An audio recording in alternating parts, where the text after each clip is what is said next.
नमस्कार, मैं हूं आपके साथ शिखा ठाकुर। हमारे खास प्रोग्राम क्या कहते हैं नरेंद्र मोदी में आज आपको सुनवाएंगे पीएम मोदी का वो ऐतिहासिक भाषण जो उन्होंने 25 मई 2012 को मुंबई में दिया। मोदी जी ने अपने भाषण में कहा कि गुजरात में 10 साल में 7 साल अकाल रहता था, लेकिन आज मेरे गुजरात में अकाल का नामो निशान तक नहीं है और गुजरात हर एक क्षेत्र में तरक्की की नई मिसाल कायम कर रहा है। भाइयों बहनों, एक समय था गुजरात में 10 साल में 7 साल अकाल रहता था और हमारी तो मुसीबत ऐसी थी कि काफी बड़ा हिस्सा हमारा रेगिस्तान था और ये भी हमारी मुसीबत थी कि इधर रेगिस्तान था, उधर पाकिस्तान था और अकाल की इस अवस्था में रहने वाला गुजरात आज 10 साल हो गए।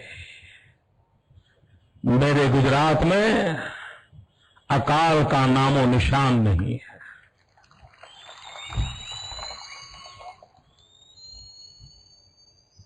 और उसका कारण है जल प्रबंधन के कारण। भाइयों बहनों, आज मैं विश्वास से कहता हूं, अगर आज दिल्ली में एनडीए की सरकार होती, अटल बिहारी वाजपेयी जी का नेतृत्व होता और देश में नदियों को जोड़ने का सपना अगर वो आज कार्य चलता होता तो मेरे महाराष्ट्र में ये अकाल की नौबत न आती। मेरे महाराष्ट्र के किसानों को ये अकाल से जूझना न पड़ता। मेरे महाराष्ट्र के किसानों को आत्महत्या की नौबत नहीं आती। अटल जी ने सपना देखा था देश की नदियों को जोड़ने का, लेकिन यूपीए की सरकार आते ही उस पूरे सपने को चूर चूर कर दिया गया और उसी का परिणाम है कि आज हिंदुस्तान के कुछ राज्य अकाल की भयंकर विपदा से गुजर रहे हैं और महाराष्ट्र बहुत बड़े संकट से गुजर रहा है। ये क्यों हो रहा है?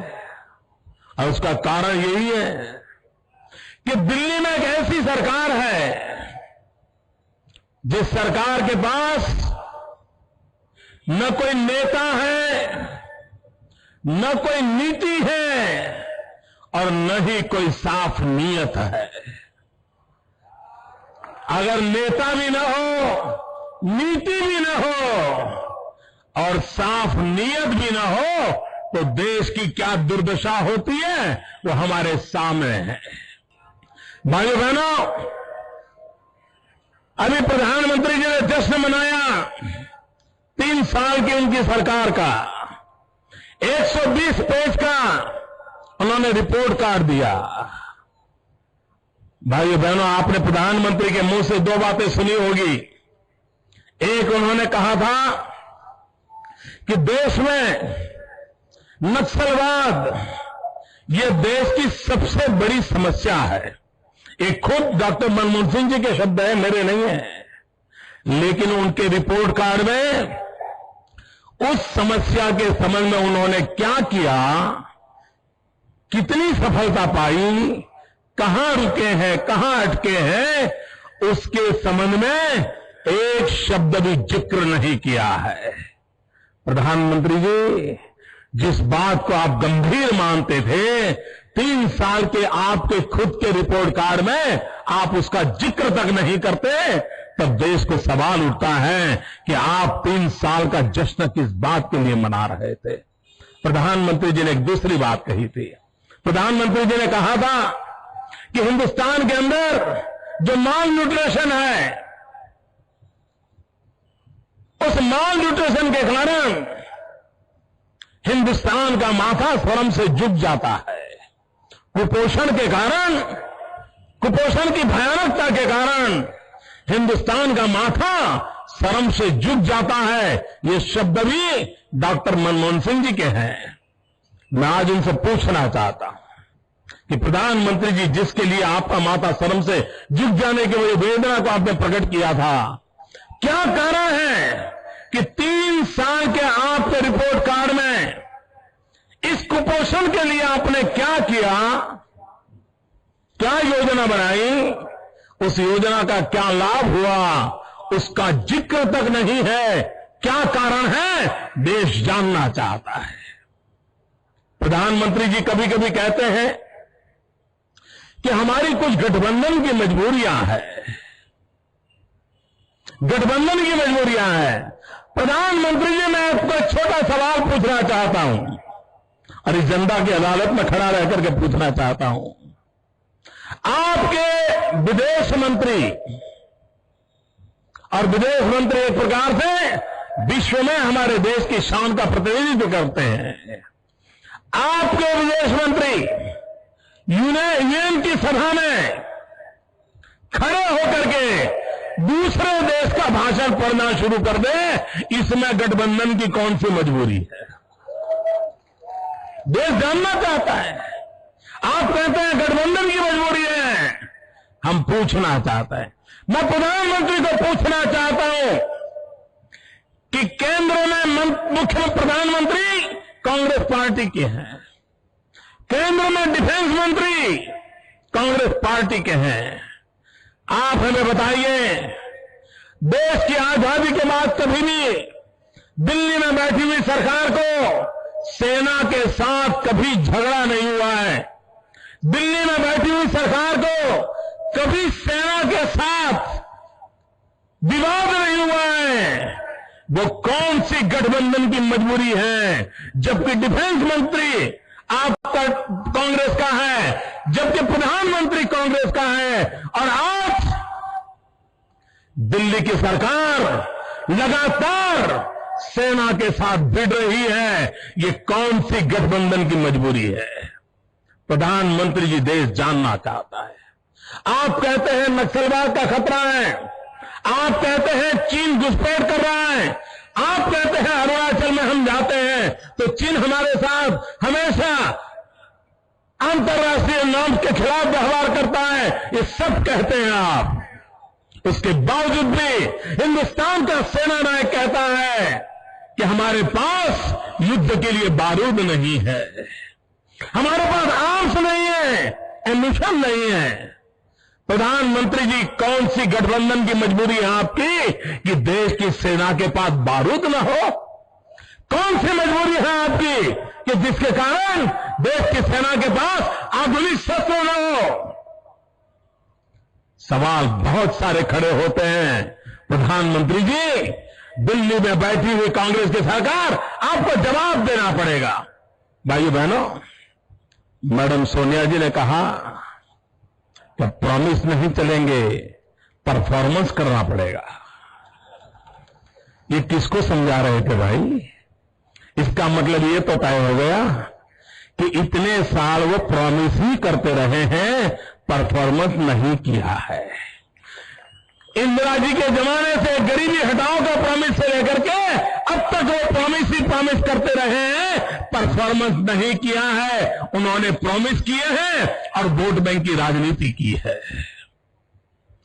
परफॉर्मेंस का तो नामो निशान नहीं है। भाइयों बहनों, मैं एक उदाहरण देना चाहता हूं। इस देश में गरीबों की भलाई के लिए 20 सूत्री कार्यक्रम चल रहा है, 1975 से चल रहा है, और जो भी सरकार आई सब सरकारों ने उसको कंटिन्यू किया है, किसी ने उसको खारिज नहीं किया। और हर 3 महीने दिल्ली की सरकार उस काम का मॉनिटरिंग करती है कि हिंदुस्तान में किस राज्य ने 20 पॉइंट प्रोग्राम के इंप्लीमेंटेशन में क्या काम किया है। भाइयों बहनों, पिछले 10 साल से मैं सरकार में हूं, मैं देखता हूं ये 20 पॉइंट प्रोग्राम इंप्लीमेंटेशन में पहले 5 राज्य जो आते हैं वो या तो भाजपा सरकारें होती हैं या एनडीए की कोई न कोई सरकार होती है। कांग्रेस की एक भी सरकार का परफॉर्मेंस पहले 5 में नहीं आता है, नहीं आता है, और गरीबों की भलाई के काम होते हैं, नहीं आता है। और जब ये मैं बार बार बोलने लगा, एक बार हमारे मुख्यमंत्रियों की सभा में प्रधानमंत्री के सामने मैंने जो कहा कि ये आपका हालत है, तो उन्होंने क्या किया? करना तो ये चाहिए था कि कांग्रेस की सरकारों को समझाना चाहिए था कि भाई देखिए ये भाजपा वाले आगे निकल रहे हैं, तुम भी कुछ परफॉर्मेंस करो। उन्होंने वो नहीं किया। दिल्ली सरकार ने क्या किया? वो जो 3 महीने हिसाब करते थे और उसका सारा रेटिंग डिक्लेयर करते थे, उसको ही बंद कर दिया, ताकि दुनिया को पता न चले कि ये प्रॉमिस वाले कौन हैं और परफॉर्मेंस वाले कौन है। ये खेल चल रहा है। भाइयों बहनों, प्रधानमंत्री ने अपने रिपोर्ट कार्ड में अचीवमेंट बताया है। अचीवमेंट कौन सा बताया? उन्होंने अचीवमेंट बताया है कि पहले हमारा कृषि विकास दर 2.25% था और अब 3.25% हो गया है। 1% बढ़ोतरी हुई है। प्रधानमंत्री जी, ये सुनकर के हमें हैरानी हो रही है कि आप देश के सामने क्या रिपोर्ट कार्ड दे रहे हो। भाइयों बहनों, मेरा गुजरात जो 10 साल में 7 साल अकाल वाला गुजरात, पूरे 10 वर्ष गुजरात का एग्रीकल्चर ग्रोथ है 11%। और मेरे देश के प्रधानमंत्री हिंदुस्तान को बता रहे हैं कि हम 2.25 थे, अब 3.3 हो गए। ये हमारा बहुत बड़ा अचीवमेंट है। भाइयों बहनों, आप तय कर लीजिए कि आपको ये 2.25 से 3.25 चलने वाले लोगों से चलना है। देश डूब जाएगा, जनता भूखी मरेगी। अगर कृषि विकास की ये हाल हुआ तो देश के इंसान को खाने के लिए अन्न नहीं मिलेगा, ये हालत होगी। ये तो कुछ राज्य हैं जो मेहनत कर रहे हैं और उसके कारण कुछ फसल पैदा हो रही है, देश का पेट भर रहा है। दिल्ली की सरकार नहीं कर पा रही है। और कृषि मंत्री आपके महाराष्ट्र के हैं। भाइयों बहनों, बिजली का क्षेत्र, ये निर्मल बाबा की सरकार,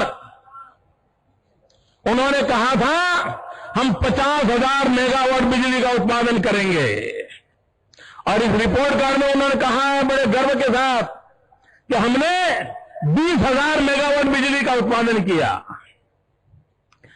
मैं जरा पूछना चाहता हूं प्रधानमंत्री जी, जरा देश के सामने सच्चाई बता दीजिए, ये 20,000 मेगावाट बिजली का उत्पादन हुआ है, वो किस राज्य में हुआ है, किस राज्य की मेहनत के कारण हुआ है? और वहां पर 1% 2% भी दिल्ली का कोई हिस्सा है क्या? नहीं है मेरे भाइयों बहनों, नहीं है। ये राज्यों के पुरुषार्थ को अपने खाते में डाल रहे और प्रधानमंत्री कह रहे हैं कि हम लोगों ने ये काम किया है। अरे इतना ही नहीं प्रधानमंत्री जी, आपके पास नीति न होने के कारण आज कोयले के बिना, आज हिंदुस्तान कोयले के बिना एक तरफ अंधेरा छाया हुआ है। लोग बिजली के लिए तरस रहे हैं। किसान को बिजली चाहिए, उद्योग को बिजली चाहिए, नौजवान को गांव में पढ़ाई के लिए रात को बिजली की जरूरत है। मां बीमार है तो बेटा चाहता है कि बिजली आए, पंखा चले, मां को छाता मिले। लेकिन प्रधानमंत्री जी, कोयले के कारण, आपकी नीतियों के अभाव के कारण, कोयले में भ्रष्टाचार चलने के कारण आज देश के बिजली के जो कारखाने लगे हुए हैं उनको सफिशिएंट कोयला नहीं मिल रहा है। और उसके कारण जो बिजली के कारखाने लगे हुए हैं उसका आज सिर्फ 60% उपयोग हो रहा है, 40% वैसे के वैसे बंद पड़े हैं। कम से कम कोयला और गैस मिल जाता तो भी शायद ज्यादा बिजली मिल जाती और हिंदुस्तान के किसान को बिजली मुहैया होती।